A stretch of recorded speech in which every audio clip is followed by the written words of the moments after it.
علماء نے سوچا ہے کہ کچھ باتیں عوام تک پہنچائی جائیں، تو اس لیے میں نے بھی ارادہ کیا کہ شرعی احکام اس بارے میں بتائے جائیں، اس میں حکمتیں کیا ہیں۔ رسول اللہ صلی اللہ علیہ وسلم کے دور میں سورج گرہن ہوا ہے۔ آپ صلی اللہ علیہ وسلم کے نرینہ اولاد نہیں تھی، آپ کو اللہ نے اولاد دی اور آپ کے بیٹے کی موت واقع ہوئی۔ یہ ایک بہت بڑا حادثہ تھا اس وقت، کیونکہ عرب میں نرینہ اولاد کی بڑی ویلیو تھی۔ آپ صلی اللہ علیہ وسلم کو اللہ نے بیٹیاں دیں، بیٹا نہیں دیا، اور بیٹا دے کے اٹھا لیا، تو ایک بہت بڑا واقعہ تھا، اور اللہ کی قدرت کے اسی دن سورج بھی گرہن ہو گیا۔ تو عرب یہ کہا کرتے تھے، زمانہ جاہلیت میں یہ بات مشہور تھی کہ کوئی بہت بڑا دنیا میں واقعہ ہوتا ہے تو سورج یا چاند گرہن ہو جاتے ہیں۔ اسی دن سورج بھی گرہن ہوا، تو یہ بات پھیل گئی کہ محمد صلی اللہ علیہ وسلم سید الانبیاء رسول اللہ صلی اللہ علیہ وسلم کے بیٹے کی چونکہ موت واقع ہوئی ہے، اس لیے سورج گرہن ہوا ہے۔ آپ صلی اللہ علیہ وسلم نے اس بات کی تردید فرمائی، اور آپ نے فرمایا ان الشمس والقمر آیتان من آیات اللہ لا ينکسفان بموت احدہم، کہ سورج اور چاند اللہ کی نشانیوں میں سے ایک نشانی ہے، لا ينکسفان بموت احدہم آیاتہ، نہ تو یہ کسی کی موت کی وجہ سے گرہن ہوتے ہیں، نہ کسی کی زندگی کی وجہ سے، بل یخوف اللہ بہما عبادہ، اللہ ان کے ذریعے اپنے بندوں کو ڈراتے ہیں۔ یہ بخاری مسلم کی حدیث ہے، اپنے بندوں کو خوف زدہ کرتے ہیں۔ تو یہ اللہ کی نشانیاں ہیں، اور آپ صلی اللہ علیہ وسلم نے اس موقع پر نماز کا حکم دیا، اللہ کے سامنے عاجزی اور انکساری کا حکم دیا۔ دیکھیے یہاں ایک بہت اہم پوائنٹ کی بات ہے ان لوگوں کے لیے جو اسلام کے خلاف ہیں، جو محمد صلی اللہ علیہ وسلم سرور دو عالم سید الانبیاء صلی اللہ علیہ وسلم کو سچا نبی نہیں مانتے، ان کے لیے اس حدیث میں آپ صلی اللہ علیہ وسلم کی نبوت کی ایک بہت زبردست دلیل موجود ہے۔ ایک واقعہ ہوا ہے آپ صلی اللہ علیہ وسلم کے بیٹے کی موت کا، اور عرب یہ ویسے ہی کہا کرتے تھے کوئی بہت بڑا دن ہوگا تو سورج گرہن ہوگا۔ تو کوئی بھی شخص جو جھوٹا نبی ہو، آپ خود بتائیے کہ کیا وہ ایسے موقع پہ اس واقعے کو اپنے حق میں کیش نہیں کرائے گا، اور وہ یہ کہے گا نہیں کہ میں تو پہلے ہی کہتا تھا میں بہت بڑی شخصیت ہوں، اور میرے بیٹے کی موت ہونا، ایک پیغمبر کے بیٹے کی موت ہونا ہے تو یقیناً یہ اس اللہ کی طرف سے ایک نشانیاں ہے، یہ نشانی ہے سورج کا گرہن ہونا، یہ بتانے کے لیے ہے کہ واقعی یہ بہت بڑا دن ہے، اور میں یعنی یہ بہت بڑا دن اس اعتبار سے کہ ایک نبی کے بیٹے کی موت واقع ہوئی ہے۔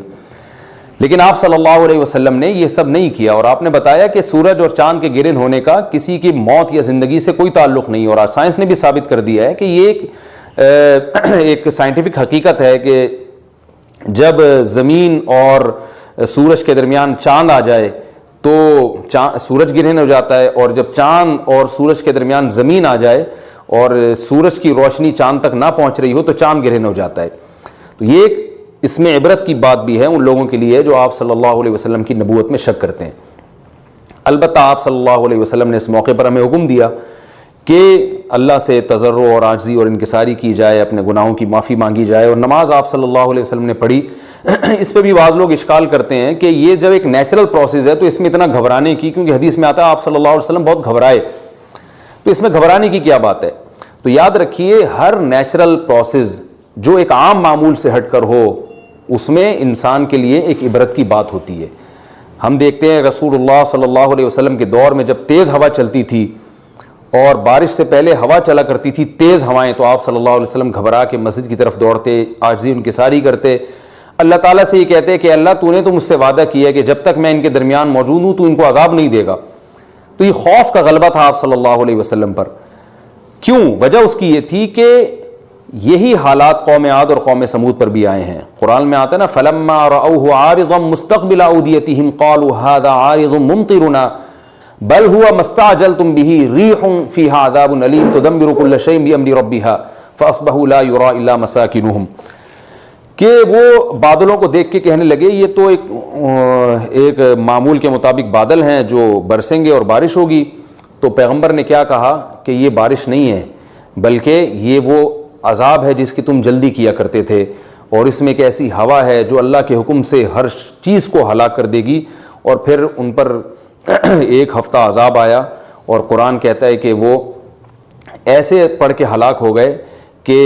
فَتَرَ الْقَوْمَ فِيهَا صَرْعَىٰ كَأَنَّهُمْ أَعْجَازُ نَخْلٍ خَاوِيَةٍ، اے مخاطب اگر تو ان کو دیکھتا تو ایسے لگتا کھجور کے تنے ہیں جو اوندھے پڑے ہوئے ہیں۔ تو ایسے ہوا نے ان کو تہس نہس کر دیا۔ تو یہ عام معمول سے ہٹ کے جب بھی اس کائنات میں کوئی تغیر آتا ہے تو وہ اللہ کی نشانیوں میں سے ایک سائنٹیفک حقیقت بھی ہے، اس کی ایک لاجک بھی ہے، لیکن اس کے ساتھ ساتھ اللہ کی نشانیوں میں سے ایک نشانی بھی ہے، اور ایسی نشانی ہے جس سے ہمیں ڈرنا چاہیے کہ اللہ تعالیٰ کو اختیار ہے، وہ جب چاہے سورج کی روشنی چھین لے، چاہے کسی بھی طرح سے چھینے۔ اور یہ بھی ایک سائنٹیفک حقیقت ہے جو آپ صلی اللہ علیہ وسلم کی نبوت پر جس نے ایک مہر لگا دی ہے کہ سورج اور چاند کا گرہن ہونا، اگرچہ اس کی ایک لاجک ہے کہ چاند سورج کے سامنے آ جائے تو سورج گرہن ہو جاتا ہے، لیکن اس بارے میں جو ہماری تحقیق ہے، جو سائنسدان کہتے ہیں کہ یہ وقت یعنی خطرے کا وقت ہوتا ہے، سورج سے ایسی خطرناک ریز نکلتی ہیں جو نقصان کا سبب بن سکتی ہیں، تبھی بعض حضرات سورج کی طرف دیکھنے سے بھی منع کرتے ہیں،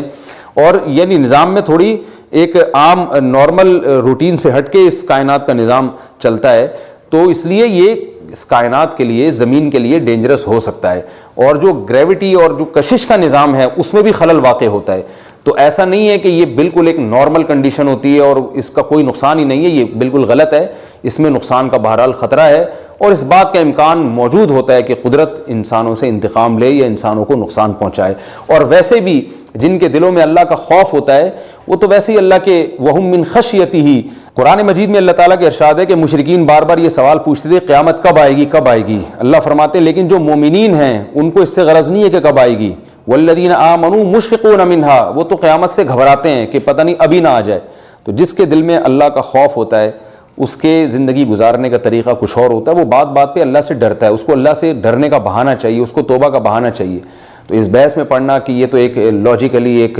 سورج کی روشنی غائب ہو جائے گی، وہ ٹھیک ہے، یہ سائنسدانوں کا شعبہ ہے کہ کیوں غائب ہو رہی ہے، ماہرین فلکیات کا شعبہ ہے، لیکن اہل ایمان کا جو کام ہے اس موقع پر، ان کا جو وظیفہ ہے وہ یہ کہیں کہ اللہ کی نشانیوں میں سے ایک نشانی ہے، اللہ اپنی قدرت دنیا میں دکھاتا ہے کہ میں یہ بھی کر سکتا ہوں چاہے کسی بھی طریقے سے کروں، تو ہمیں اس موقع پر بہرحال اللہ کے سامنے جھکنا چاہیے، اپنے گناہوں سے معافی مانگنی چاہیے، اور وہی عمل کرنا چاہیے جو رسول اللہ صلی اللہ علیہ وسلم نے ہمیں بتایا ہے۔ اور اس بارے میں جو توہمات پھیلے ہوئے ہیں اس سے بھی ہمیں اجتناب کرنا چاہیے، جیسے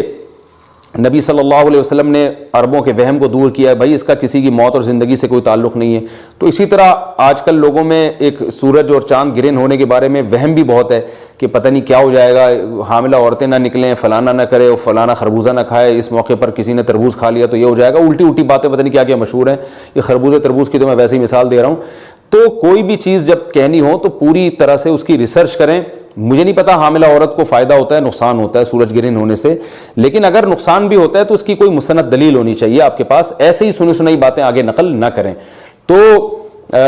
بہرحال ہمیں جو کرنے کا کام ہے، جو رسول اللہ صلی اللہ علیہ وسلم نے بتایا ہے، وہ کام بخاری اور مسلم کی حدیث کے مطابق نماز ہے، انفرادی بھی ہے، جماعت سے بھی ہے، مستحب یہ ہے کہ جماعت سے نماز پڑھی جائے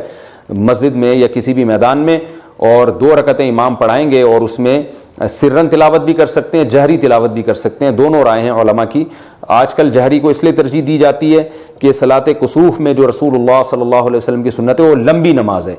تو لمبی نماز پڑھیں گے تو اگر آپ آہستہ آواز سے پڑھیں گے تو لوگوں کو تھکاوٹ کا احساس زیادہ ہوتا ہے، جہری پڑھیں گے تو تھکاوٹ کا احساس کم ہوتا ہے، تو اس لیے دونوں قولوں پہ فتویٰ دیا جاتا ہے، وہ ایک قول راجح ہے اور ایک میں آسانی ہے، تو آسانی اس قول میں ہے کہ جہری تلاوت کی جائے، اس میں لوگوں کو نماز میں کھڑا رہنا آسان ہوتا ہے، تو لمبی سے لمبی نماز پڑھی جائے، اس میں 2 رکعتیں پڑھی جائیں اور خوب طول دیا جائے اس کو، اور اتنا طول دینا کہ لوگوں کا خطرہ ہو کہ نماز ہی چھوڑ کے بھاگ جائیں گے، یہ بہرحال درست نہیں ہے، کیونکہ آپ صلی اللہ علیہ وسلم نے امام کو مقتدیوں کی رعایت کا حکم دیا ہے۔ اور کوئی جماعت سے نماز میں شریک نہیں ہو سکتا تو گھر میں نماز پڑھیں، انفرادی نماز پڑھیں، نماز نہیں پڑھ سکتے تو توبہ استغفار کریں۔ بہرحال یہ وقت جو ہے توبہ استغفار کا ہے، اپنے گناہوں سے معافی مانگنے کا ہے۔ اللہ تعالی ہم سب کو عمل کی توفیق عطا فرمائے۔